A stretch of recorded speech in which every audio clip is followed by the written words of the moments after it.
Hello and welcome to the Charter Hall Direct Insight series. Thank you for taking the time to join us as we hear insights from some of Charter Hall's most experienced property professionals.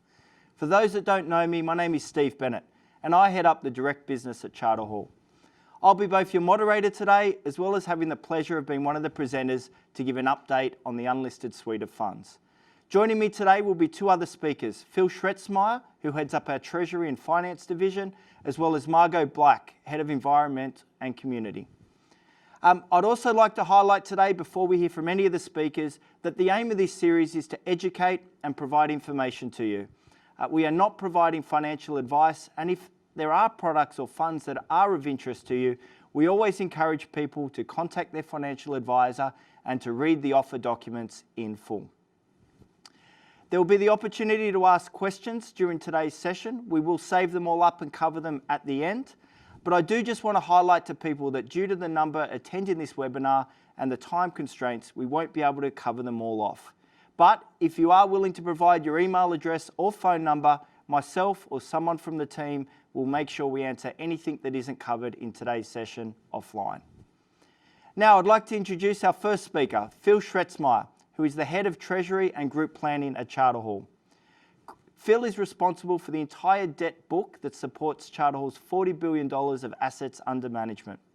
It comprises over 40 funds, 60 lenders, and Phil brings with him 18 years of experience and manages a team of 9 Treasury professionals.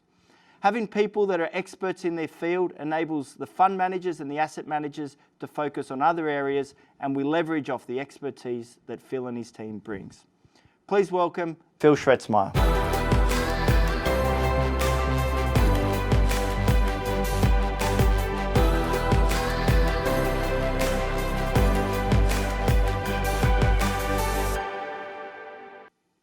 Hello everyone, great to be with you virtually. I'd love to be there and see you all in person, but that's the times at the moment.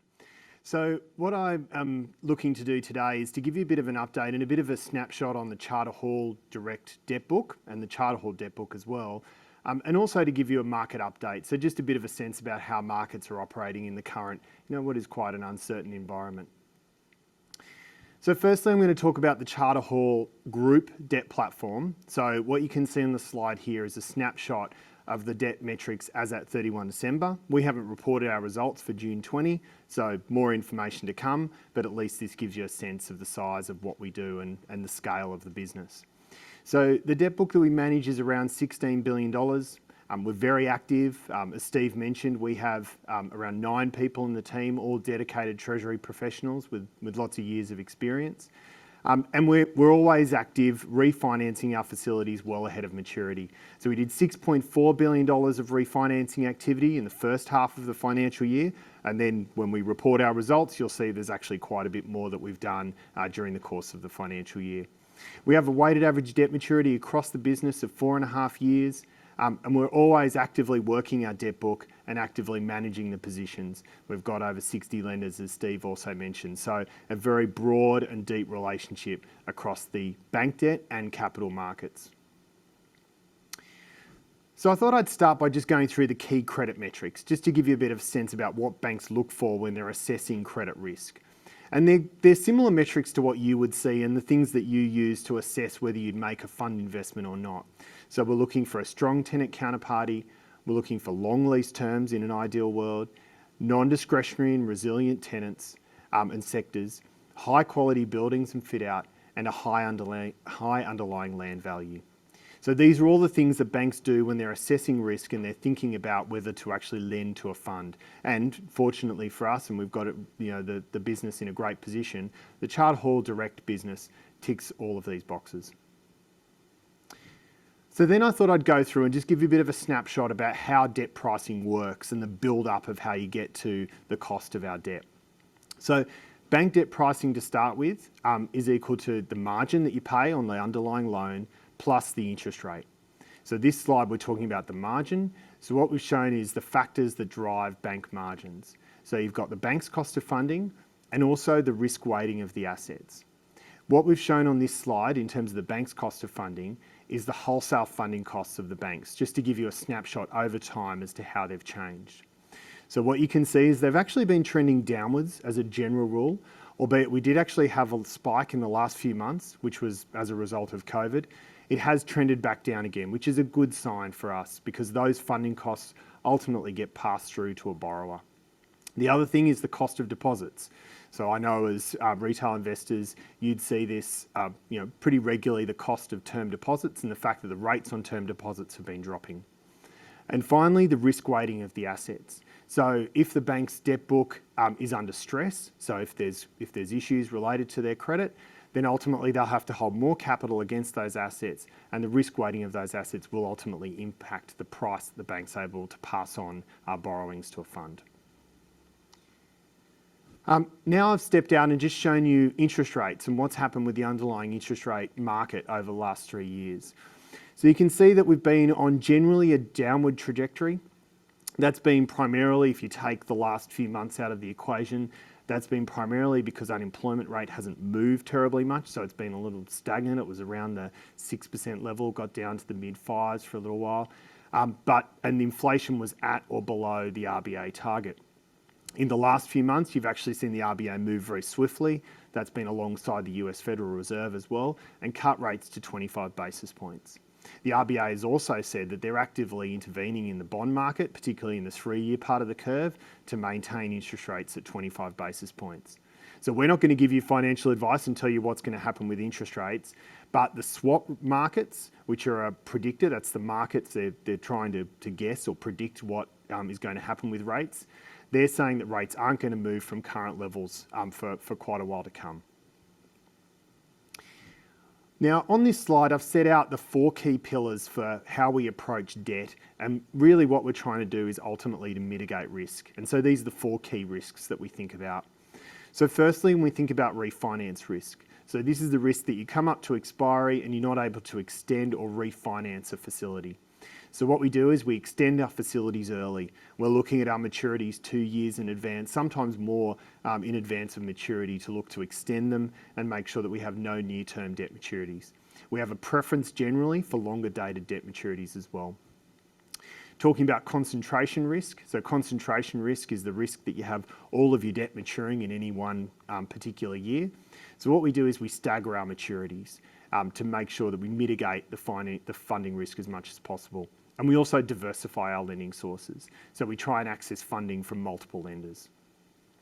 Covenant risk is the third risk that we are fairly focused on.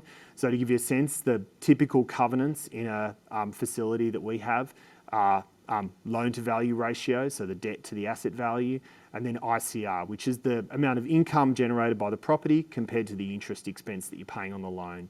So we look at those, we build in appropriate buffers to those covenants when we're actually setting up the facilities, and then we regularly stress test those covenants just to make sure that we're still going to manage to the relevant covenant measure. Liquidity risk is the fourth risk that we cover. So we ensure that our commitments are fully funded, and we also have a strong controls over our liquidity across the book. So this is a bit of a snapshot of the Charter Hall Direct debt platform. So I talked about the group debt platform. This is the debt platform as it relates to the 10 funds that are managed by the Direct business. So the points to take away from this slide are really that what you've got is actually quite a substantial book in of itself in the Direct business. We have $2.6 billion of debt facilities. We've got a weighted average debt maturity of 4 years and a weighted average cost of debt of 2.1%, which is quite attractive in the current market. And that's across the 10 funds that are managed by the Charter Hall Direct business. I wanted to just demonstrate and walk you through a couple of case studies just to show the types of things that we've been doing within the Direct business.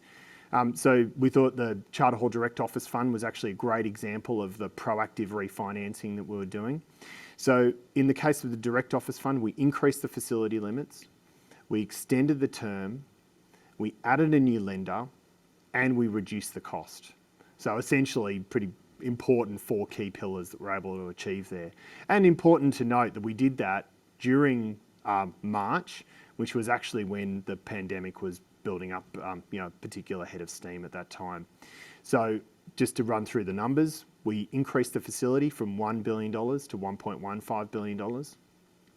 We increased the duration, and so the DOF fund has a weighted average debt duration of 4.6 years after the refinance. We added a new lender, so we had 3 banks within the DOF facility, and we added ING, which was a great addition to that facility. And we reduced the pricing by 20 basis points, and that pricing then ultimately flows through to DOF unit holders. The next case study that I wanted to talk about was the Charter Hall Direct PFA Fund. So actually a reasonably similar story. So same time period in March, we were seeing what was happening in markets, and we were actively trying to refinance and extend the facilities in advance of what we were seeing. So we increased the facility, we extended the facility, and we also restructured the facility to actually make it more flexible as a funding platform. So we increased the facility from $500 to $600 million. We extended the duration to a new 5-year term, which was a great result. And we restructured it, as I mentioned, so into a new platform, which actually enhances the funding flexibility for PFA. So look, that's really what I wanted to talk to you about, give you that snapshot. And I just wanted to leave you with the conclusion here and just how we think about the debt book. So we've got these 4 key pillars set out on the slide. And I'll just walk you through each of those. So from a platform scale perspective, we really try and utilise the debt book that we have within the business. So we obviously have the ability to influence outcomes with our lenders. And so we use that platform scale to drive both the cost of debt, but also to enhance the terms as much as possible. We have expertise. So as Steve mentioned, one of the key planks of Charter Hall strategy is really to employ experts in each of the relevant fields in which they kind of manage the respective book. And so for us, we've got 9 treasury professionals with substantial experience and are dedicated to managing that treasury book. Maximising returns. So obviously our job here is to make sure that we de-risk the book as much as possible, but also that we get the interest costs down as low as possible so that we can maximise the distributions for our investors. And then finally, strong controls. So we've got an underlying framework which sits behind all of the things that we do, which is that we ensure we have strong controls over our processes to make sure that everything is appropriately managed and that risk is appropriately mitigated. So look, that's the end of my presentation. Thank you for your time.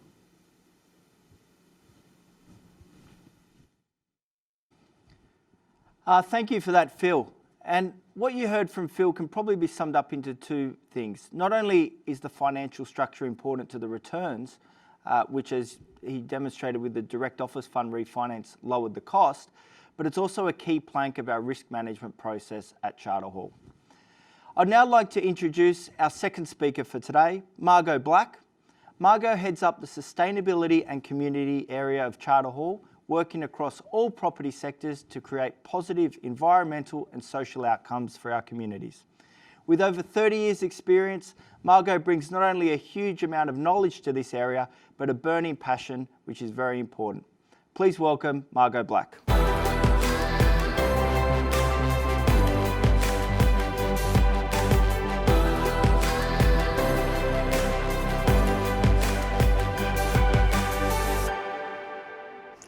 Thank you, Steve, and thank you for having me today. Today I'm just going to run through with you Charter Hall's approach to sustainability and how we consider social, environmental and governance aspects which are important to not only us but our customers and our investors. So to understand what issues that we look at in sustainability, we do a lot of research. So we look at what are the global, national and local trends and things that are important to our investors and customers to determine what we focus in on. From a global perspective, you can see on the slide, we use information such as that coming from the World Economic Forum, who do an annual review of global risks for business, interviewing 12,000 business leaders each year. This was obviously done just before the Australian summer that we've just had, but despite that, a lot of environmental factors have been identified as the top 3 risks to business. Of course, this was done pre-COVID-19, so of course they've revisited this, although they haven't released their new spread out, but they've now identified that COVID-19 actually also creates a lot of economic risk to business as well. So we use this and other forms of research to determine what issues are important to Charter Hall. And it's not just what the research is telling us, we also interview investors, customers, industry professionals and our peers to understand what are things that we should be looking at. And it's not just things that are happening now, it's things that are emerging. So we can be prepared as a business to address them in the way we operate our buildings. So our sustainability framework obviously has 3 key pillars. The first is environment, and for that we focus in on climate resilience, as you would have seen coming up very high in the research. We also look at social, and for us it's really important to be involved in strong communities. We are in over 100 communities across Australia. And then the third pillar is obviously responsible business, and there's a range of things we look at. So I'll take you through what we do in all of those areas. For environment, climate resilience is our key focus, and that reflects the fact that it is very important to businesses, investors and our tenant customers. And our key focus for our climate strategy is that we are, 1, focused on ensuring our assets are resilient to the worst impacts of climate change, so that we know that our long-term investment in our buildings and our tenants that have long-term leases with us have got the continuity of operations and there'll be minimal impacts, physical impacts on our buildings. We also are actively working towards a lower carbon economy, and that means we're investing in energy efficient buildings and more solar on our roofs, and that goes towards our 100% reduction in Scope 1 and Scope 2 emissions targets. And that means that we are trying to go by 2030 to net zero emissions in the buildings in which we operate. We're also very focused in investing in our sustainable portfolios, and we align with third-party accreditation systems such as the Green Building Council, NABERS and GRESB, who also give each of our buildings and our funds a rating, so we know, and then you can have confidence in the fact that we are creating very energy efficient and water efficient buildings. And we're very proud that we've recently been announced to have DIF and PFA on the NABERS Sustainable Index in the top 11 indices. For our social focus, we're very focused on building strong communities. I mentioned we have a footprint in 100 communities across Australia. And so our focus for that is that we have a pledge of 1% that goes towards investment in these communities. What that pledge looks like is that we pledge up to 1% of our spaces that are underutilised towards community health and wellbeing activities for both our tenant customers and the communities in which we operate. We also pledge 1% of our people's time. So our people spend a lot of time, or 1% of it, out in the community volunteering with a range of groups across Australia. And we spend 1% of our profits that go to community partnerships where we invest in a range of activities. Obviously, most recently, we've spent a lot of investment in supporting bushfire affected communities, both in the immediate relief and the ongoing recovery. And then we've also now, coming out of COVID-19, focusing in on youth employment because we know that they're going to be one of the most vulnerable groups. As you can see on the slide here, this is one of our direct buildings at 105 Phillip Street in Parramatta, and this is an example of one of the spaces that we utilise for that wellbeing space. From a governance focus, we've obviously focused very much on responsible supply chain, and this is in response to the Australian Modern Slavery Act, which came into force in 2018. That act is requiring large businesses like Charter Hall to understand what impacts that are happening in our supply chain and if there's modern slavery. And now you might ask, is there modern slavery in Australia? We don't have the issues that you see in Asia and Africa and other parts of the world. Well, there is. Modern slavery often affects workers who have got low or no skills base. So for us, we've done some risk assessments and we know that that's in our cleaning portfolios, it's in our supply chains that provide our security services and also in construction. So we're working very closely with them to understand what are your practices, do you have any breaches and how can we help you with those? We've also engaged our employees to understand what is modern slavery, and I'm very pleased to let you know that 94% of our employees are actively engaged, and we've also ensured that of our high-risk suppliers, they're all involved working with us across our supply chain. We also work with industry partners like the Cleaning Accountability Framework to do a deep dive into our suppliers. And we're very pleased to have piloted some of their audits, and our buildings are all rating really well, and we're working very closely with our cleaning contractors to ensure that they are following the requirements, but also engaging with us to let us know how we can work better with them. So that's just a snapshot of everything we're doing, environment, social and governance across the business.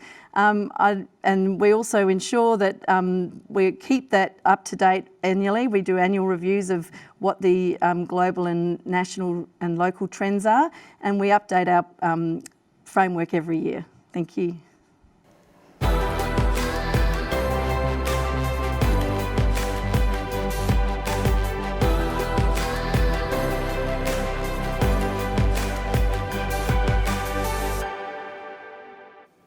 Thank you for that, Margot. And it's worthwhile emphasising the importance of ESG. The reasons why we're focused on it at Charter Hall isn't just to be a good corporate citizen, which is one of the key reasons why we do obviously do it, but by focusing on this area, it ensures our buildings are always attractive to tenant customers, and there's a deep and liquid pool of potential buyers. So any institutional manager out there in the property space, if they're interested in not only doing the right thing, but in protecting and enhancing investors' returns, ESG should be one of the key things that they're looking at. This now brings me to my part of today's presentation. I'll be running through the key fund updates across the suite of funds. I'll be talking through the fund performance, an update on the likely distribution rates, unit prices. I'll touch on some of the upcoming liquidity events, and I'll go through in a little bit more detail some of the funds to provide you with key things that we think are important for investors to know. The slide up there on the screen, what this shows you is how our funds have performed versus the benchmark. So the blue bars are the respective fund performance on a per annum return basis, and the grey bar is the benchmark. In our case, the benchmark is the MSCI Wholesale Fund Index. It should also be noted that these return percentages are what's been achieved on average each year. So it's not cumulative, it's a per annum basis. So we're very pleased to be able to highlight what we've been able to do for our investor customers over a long period of time. The next slide shows the performance of the Folkestone funds that came across when Charter Hall acquired that business about 18 months ago. What I would say, you just need to keep in mind that a number of the assets in these funds have either just recently completed construction or are still being completed. There are also a few assets which are in sectors which are, for obvious reasons in the pandemic, have some challenges around the hotel side of things. Importantly, we've still got the quality Folkestone team who came across with Charter Hall, people like Adrian Harrington, Ben Dodwell, Lula Leosi, who are still managing these, and they'll continue to provide update to investors on these funds as important information becomes available. So one of the things I get asked the most here is, well, Stephen, you always say the income's a very key and important part of unlisted property funds. What's the outlook for the next 12 months? Well, up there on the screen is the forecast distributions in cents per unit for the 12 months starting 1 July 2020 going forward. I would highlight that the way we do our budgeting process at Charter Hall is we get the property managers and asset managers to do a bottom-up process where they look at the expenses, the rental returns, any vacancy, any let-up, and then that flows through to the analysts, the assistant fund managers and the fund managers, who then also combine it with people from Phil's team on the Treasury side to work up an outlook which is ultimately approved by the direct board who manage all these kind of items. Pleasingly, what I would say is the distribution guidance for the majority of funds is slightly up or maintaining the level. What we didn't want to do is aggressively increase distributions in a time like now when there is a large amount of economic volatility. I will also touch on later in today's presentation on the automotive trusts because we did temporarily reduce those distributions in the middle of the pandemic. The unit prices, as you'd expect when you saw that first chart of how the funds have performed, the majority of them are well above the dollar per unit. And as we've always said, the key benefit is the consistent and growing income stream, but because of the fixed rental increases over a long period of time, unlisted property has shown that it can also provide capital growth to the benefit of investors. It's worthwhile noting that there are a lot of numbers on these slides, And please, if you do miss them, don't worry. All this information is actually spelt out in detail in the June quarterly report, which is available on our website at any time you wish to download it. In terms of the liquidity, it's worthwhile touching on that. I often get asked, and the team get asked, well, are these unlisted funds? What should I think of in terms of the liquidity? And what we always tell people is they need to be aware that these are illiquid investments. For the fixed life funds, so the funds that are closed for new investment, they typically have a 6 to 7 year investment time frame, at which point we'll either sell the assets and return the capital to investors, or if we believe it's in investors' best interest to continue that fund, we'll come back to investors to give them a choice on what they wish to do. That's slightly different to the open-ended funds who have rolling 5-year liquidity events. At these liquidity events, there's no votes. All we do is we simply write to investors and ask them what they wish to do, and we put in a plan to deliver that liquidity in full to all investors at those major dates. It's also worthwhile mentioning we do offer limited liquidity for the open funds. So funds like DOF, PFA, DIF4 and DCSF have limited liquidity on a regular basis, but the key word here is limited. We don't want people investing into these funds if they think they're going to need to access their capital in 12 months, 1 year, 2 years, 3 years, because unlisted property is an illiquid investment and you should invest for the medium to longer term. These limited liquidity offers are really only there to provide some liquidity to those investors who may need it for extenuating circumstances. Up there on the screen now, you can see a little bit more information on a number of our fixed life funds.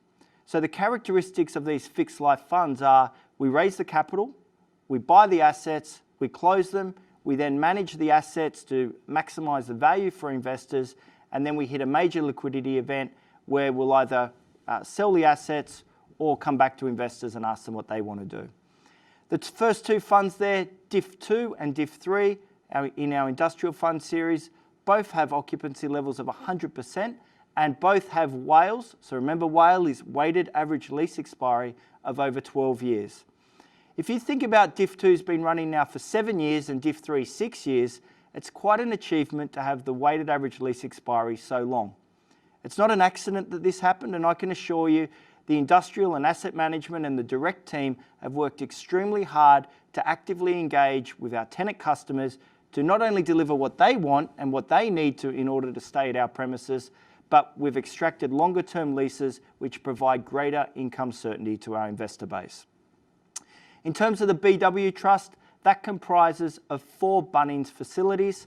And what I would say about Bunnings is they continue to be well sought after and in hot demand from all sorts of investors.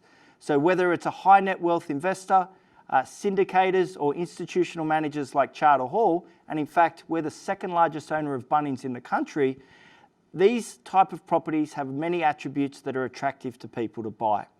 And what are these attributes? Well, firstly, the covenant strength in Bunnings is fantastic. They operate in a near monopoly industry. The other thing to note is Bunnings will sign long-term leases, 10, 12, 15 years. And finally, Bunnings tend to do a lot of great work up front in looking at the catchment and the demographics, and you'll find Bunnings are located in fantastic areas, which is always what you want for any type of real estate. The next two funds are the Direct Automotive Trust number 1 and number 2. You can see here we weren't too creative on the naming side of things. As I said earlier, these two funds are leased to AP Eagers, a listed ASX company. In fact, they're the largest automotive owner in the country. What we did see though with the initial shutdown throughout Australia is that effectively their customers stayed away. We worked with them extremely closely, and what we came up with was a solution to help them on their cash flow problems and also protect the best interests of investors in those funds. So what did we do? Well, what we did was we deferred a portion of the income. So deferred being the key word, not waived, meaning that we helped them with their cash flow problems, and now from 1st of October, the tenant will continue to pay back those deferred payments. So what you'll see, we reduced the distributions temporarily in that fund, but from 1st of October, we're looking to increase those distribution rates back up for those two automotive trusts.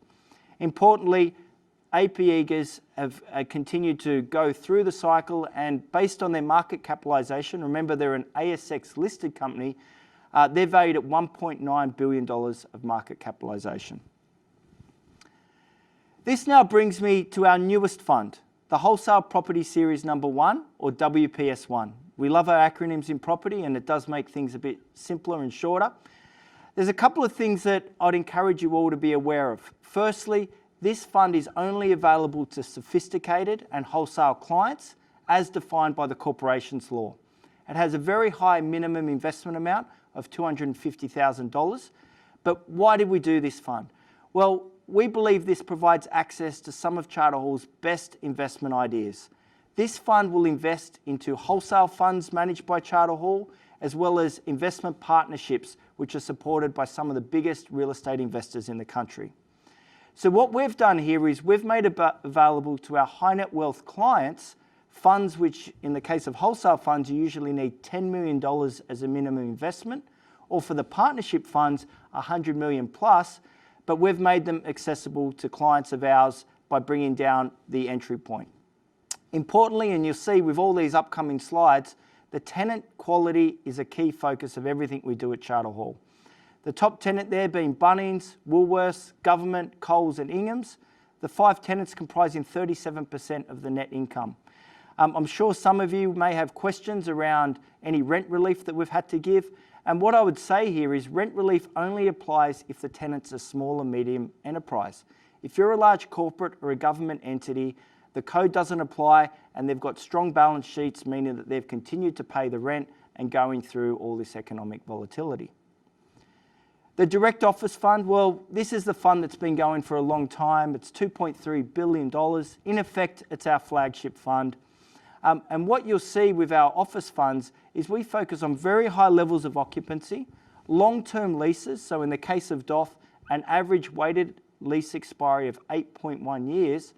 And again, the tenant quality. You can see there the top 5 tenants: government, federal and state, APRA-regulated banking entities such as Suncorp Bank, Westpac, Coles, as well as Western Sydney University, one of the least impact universities from the foreign students not being able to come in. Those top 5 tenants account for 61% of the rent roll in the Direct Office Fund. And in a few slides further on, I'm going to show you the lease expiry profile of not only DOF but of PFA and explain why we've set it up like that, and importantly, why that's a benefit for investors in these funds. The PFA fund, again, it invests into the office sector but has a slightly different mandate to DOF. Whereas DOF will focus on CBD markets, PFA will also pick up a lot of metropolitan markets. But importantly, the focus on tenant quality, lease term, occupancy does not change across our funds. You'll see here the top 5 tenants, 80%. In fact, the top 3 being federal and state government, American Express and Aurizon, a top ASX 50 company, account for around 65% of the income. You can see here as well the occupancy rate, 99%, well in excess of all Property Council of Australia benchmarks. And the other thing I've been asked about is what does it mean for demand and supply and the vacancy rates in the Australian office markets? Well, what I would say is the Sydney and Melbourne markets, being the 2 largest, actually entered the pandemic in the lowest vacancy rates in the last 30 years. So what it's meant is even though vacancy has jumped up, it's expected to only come in around 7.5%, which is still slightly under the long-term average. So we've entered the current economic cycle in a very strong position in those 2 markets. So this is the chart I was telling you about. What this shows is the blue bars are the Direct Office Fund lease expiry based on net income by year, and the grey bars are the PFA fund. The key takeaways here is over 70% of the income based on the tenant and the lease expiries don't happen for over 7 years. You can see here, even the current vacancy is extremely low. Well, why is that important? Well, it means that the current volatility and the economic uncertainty, which is impacting not just property, but all asset classes at the moment, we don't need to engage with our tenant customers if we don't want to. The vast majority of expiry is in the future. So we can roll through and we only need to do minimal leasing as each of these expiry periods happen. and it means the income security of both of these office funds is very secure for the long period of time. This is a key advantage of the Charter Hall Group philosophy of focusing on long-term leases. It means in things that happen that you weren't expecting, you don't need to react, you control your own destiny and you engage and you sell assets whenever you want. The next fund I'll talk about is the Direct Industrial Fund number 4. It's a little under 900 million of gross asset value, and I can tell you in the next 6 to 12 months, this will be well over $1 billion. How do I say that? Well, what I would say is Charter Hall has the best deal pipeline in the property market, in my view. We have a large transaction team who focuses on unearthing and providing opportunity to our investors by scouring the market. We have deep relationships with all our tenant customers, meaning we're leading in the sale and leaseback market. And you can see here the same thematic, long-term leases over 11 years. So for industrial assets, you do tend to get longer-term leases, but again, the tenant covenant strength is absolutely critical. The top 3 tenants, Ingham's, are basically in a duopoly of chicken providers in the country. Visy, the very big brand in the packaging and recycling materials, and Mainfreight, a $4 billion market cap listed on the New Zealand Stock Exchange, who are basically a distribution and logistics company. Many of you will have seen their trucks on the road. The next fund, the Consumer Staples Fund, I should also flag that we're looking to rebrand and reposition this fund. It doesn't mean we're moving away from the focus on resilient tenant customers, and as you can see here, Bunnings, Hands, Healius, for those who don't know, is a healthcare provider, Priceline. But what we are going to do is we're going to rebrand this as a long WALE fund, just to better describe the type of assets, but it will continue to be focused on resilient sectors. We are looking at 2 confidential acquisitions, which, if successful, they're in due diligence, so I can't actually walk you through them on today's session, but they will take that weighted average lease expiry from the 6.8 years out to around that 8.5, 8.6 years if they're successful. Importantly, this fund pays distributions more regularly, and it will increase the distributions again from 1 October. This fund did have a number of assets which were located in CBD markets where the tenant actually had to shut down due to the CBDs effectively being evacuated. I would say this obviously isn't ideal, but I don't think you can say Charter Hall would be the only group that didn't forecast a global pandemic which would bring our CBD markets to a standstill. The next fund, the Maxim Fund, is a little bit different to the funds I've been talking about today. Everything up to now is unlisted property. Maxim actually invests into a portfolio of listed real estate stocks that trade on the ASX. So this fund actually does have liquidity in it. Has a relatively simple objective, which is to beat on rolling 3-year periods the benchmark by 1.5%. Something I'm very pleased to say the fund has continued to do. If you are looking for real estate exposure, but the illiquid nature of unlisted funds doesn't appeal, this may be something where you can get that exposure but still maintain your liquidity. In fact, without giving away anything confidential, I can say we've got a number of wholesale clients who really believe that the AREIT sector offers fantastic value at the moment. And that's because you can pick up quality stocks that are trading below their NTA, NTA being net tangible asset backing. And finally, I'm just going to wrap up here with 2 examples of recent transactions that occurred during the quarter, and importantly, how we unearthed these and how we secured them for the benefit of our investors. The first asset is the Direct Industrial Fund number 4 Altona asset. It benefits from a new build, so this property will be completed in Q1 next year. Importantly, DIF4 does not take on any development risk. There is no exposure. It's the previous owner taking on that risk. And at the end, we'll have a 10-year lease to DHL, a global brand owned by Deutsche Post. And this is exactly the kind of logistics and distribution facility that continues to be in strong demand from Australian investors as well as some of the largest global investors.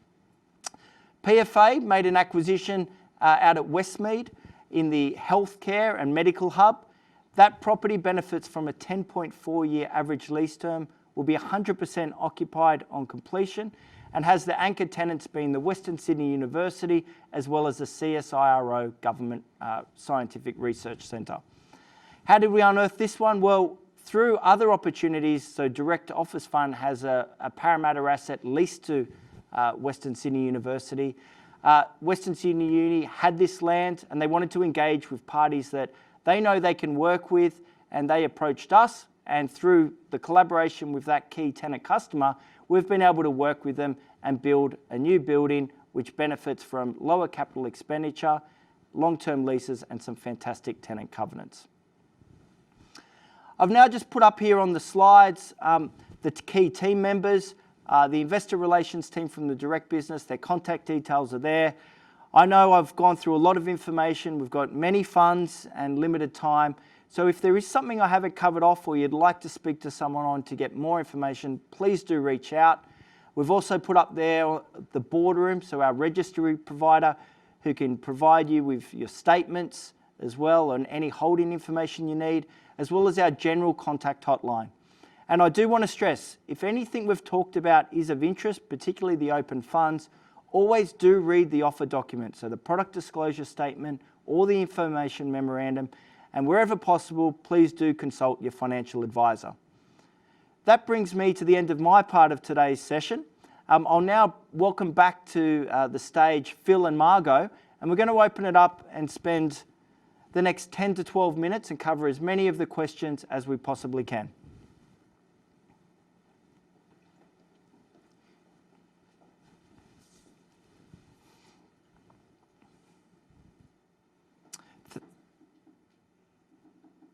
There we go, by magic, there's now 3 of us on the stage, the beauty of the video link. The first question comes through from Anastasia. Margot, can you provide some examples of sustainable assets in the Direct portfolio? Certainly, Steve. So across our office portfolio, as I mentioned, we've been in the NABERS Sustainable Portfolios Index. So some examples are the ATO building in Adelaide. There's also in the office portfolio, and then in the industrial portfolio, there's an example of the Woolworths Distribution Centre, which has got one of our largest solar installations and one of the largest in Australia on its roof. Fantastic. Maldev, and I've pronounced that right. With COVID-19, how many waivers have you had to provide to tenants and how are they covered? Well, I think this one's directed at me. What I would say is there is a tenancy code which the federal and state governments have rolled out, but it only applies to small and medium enterprises. I can tell you all our funds have, in terms of the office space, DOF and PFA, less than 5% of the tenant customers meet that definition. It doesn't mean that we won't provide limited waivers to people outside of that.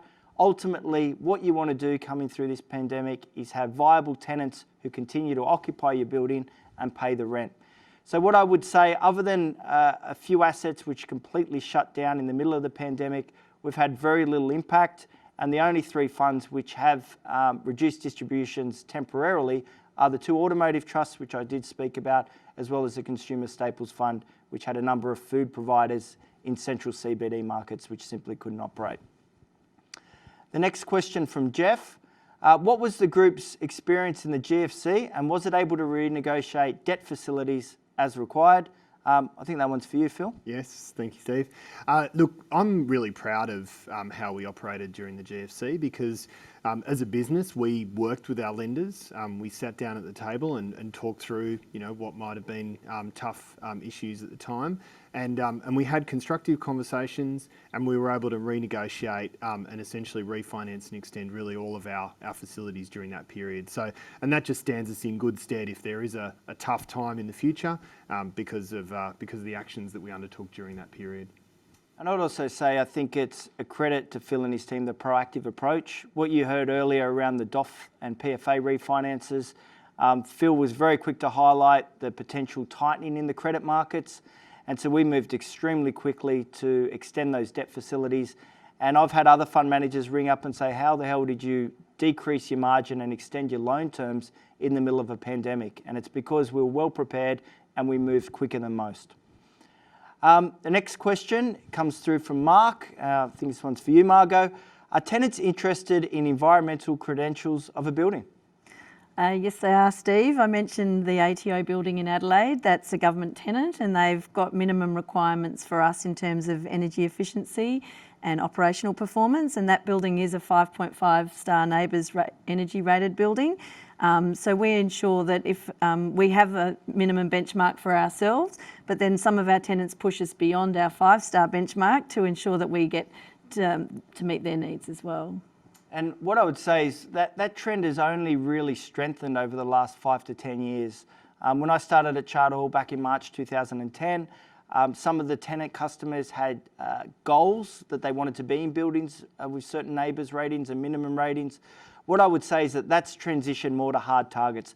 There are simply some tenants in the market that unless your building has the right energy and water ratings, they won't look at or consider to occupy. So it is something that we focus on to make sure our buildings are future-proofed and in demand by tenants through all different cycles. The next question comes through from Justine. Again, this one's for Phil. What is the ideal or target hedging level and does it change over time? Yeah, thanks, Steve. So we have a hedging matrix within Charter Hall. So essentially what we do is we take the individual frameworks of each fund and we map those through the hedging matrix. That gives us what we think is the benchmark or target hedging level for each particular fund. And so importantly, we view and see that a one-size-fits-all approach isn't appropriate. So we actually map through and take those individual metrics and map them to the benchmark level. Typically, for the direct funds, we operate between the 50 to 75% level as a general rule. And look, at Charter Hall, we're not trying to pick the market. We're not trying to speculate on interest rates. What we're trying to do is remove risks and lock in that income certainty for investors. Phil, I might just, while we're talking debt, there's another question that's came through on the debt side from Carl. Does the debt have any recourse to investors? Yeah, so that's really easy, no. And particularly the debt for each fund is non-recourse to each other fund. So, there's no recourse outside of the assets of each individual fund to each fund's debt facility. So no cross-collateralisation. Correct. Which is very important. Yep. The next one, I can't see the name who this is from. What is happening with transaction volumes across the sectors? Well, look, I'll take this one. It's a very good question. What I would say is the travel restrictions, which everyone who's attending this webinar would be very across, are limiting the number of buyers. In effect, offshore purchasers are unable to inspect properties. What that means is they need to partner up with groups such as Charter Hall if they want to be able to purchase assets. The volume of office asset sales has decreased because they are typically larger ticket size, so larger value, and you don't want to be selling an asset when you've got a large portion of your potential buyer pool from offshore not able to participate. There have been some industrial assets that have come to market, and I'm pleased to say Charter Hall's been able to secure many of those that meet our investment criteria of long-term leases and high-quality tenants. And they've gone into our wholesale funds, some partnerships, as well as DIF 4. But it is fair to say transaction volumes are down, and we do expect, once we're through the pandemic, whenever that may be, I'm not going to forecast that, but you're going to be in a world of very low interest rates. So interest rates at close to zero. You heard from Phil, term deposit rates tracking along 0 to 0.5%. And once you come through the other side, people, whether it's office or industrial property, are going to see core high quality institutional property that's delivering 5.5% to 6.5% per annum income is going to be in hot demand, not just from wholesale investors in this country, but also from offshore.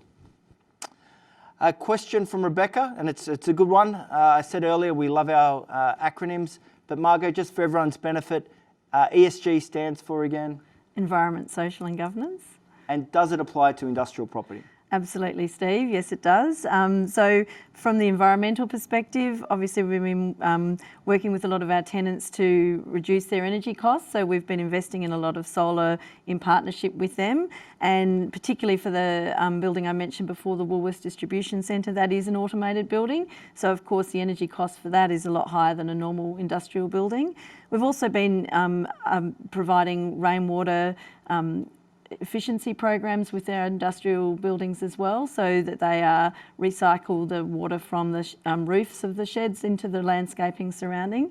The S in industrial, we have partnerships with groups like Kickstart Cafe, so they provide young unemployed people with an opportunity to train and work in hospitality, and they're also providing our tenants with coffee and food and beverage offerings in our industrial sheds and also on our construction sites as well.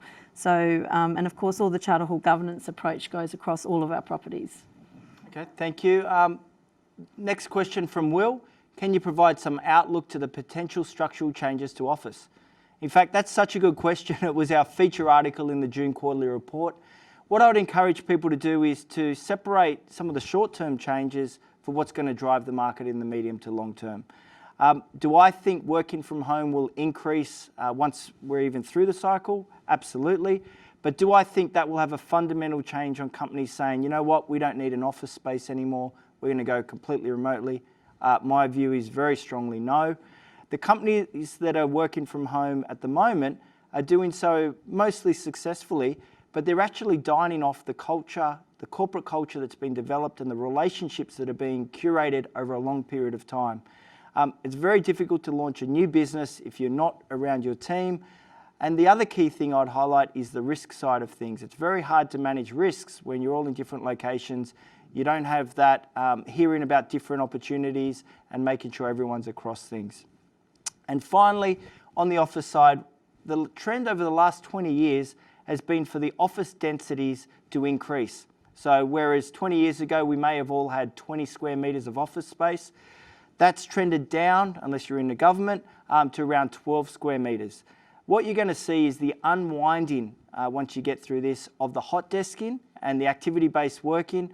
We think most companies will terminate that and people will have their fixed desks again.